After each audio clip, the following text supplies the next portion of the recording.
JewishHistory.org presents Rabbi Beryl Wine's 5,000 Years of Jewish History. One video clip at a time. Clip number 42, The Changing World. The 16th century is the time of exploration. It's the time that the world realizes that somehow the earth is round. Africa, Asia, the American continent, all are reached easily, rather easily, 6 months by a sailboat, but rather easily by the Europeans who take control. Europe becomes the controller of all of the space in the world. Now, Jews were active in all of these activities. The Dutch East India Company had a large Jewish representation. In the West Indies, there were large numbers of Jews that were the traders, that were involved in the sugarcane business, that were involved in import-export, we would call that today. And Jews went all over the world. You have Jews in Burma, you have Jews in India, you have Jews in China, and slowly you're going to get Jews that come into the New World. The Jews that come into the New World, though, are basically Sephardic Jews who immigrate from Jamaica, the West Indies, the Caribbean. The English invasion of the New World, the Puritans that land in Plymouth Rock in 1620, they are biblical people, but they're not Jewish people. In fact, they're anti-Jewish people.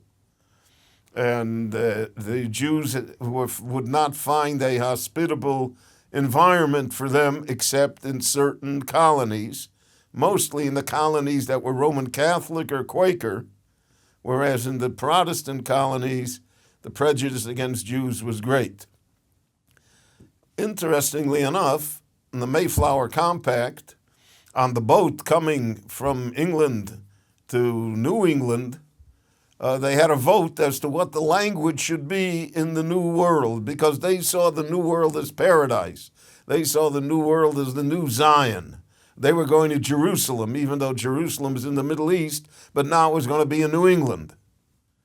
And therefore they had a vote. What language should it be? And the two languages that vied for contention were Hebrew and English.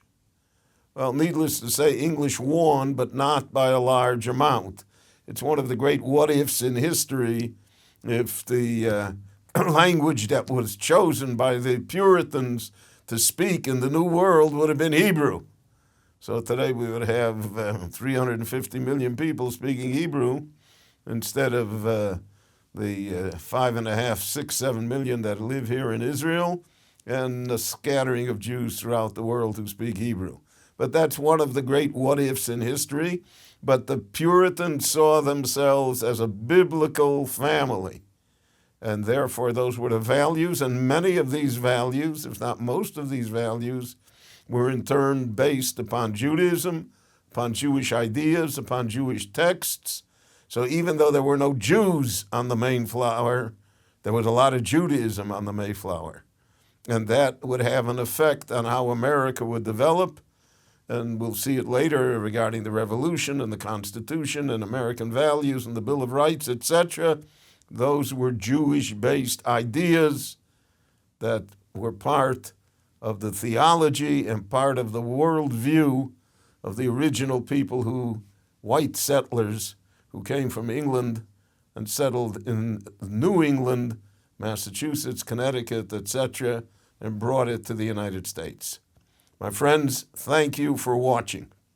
I'm Beryl Wine. For more on Jewish history, go to JewishHistory.org.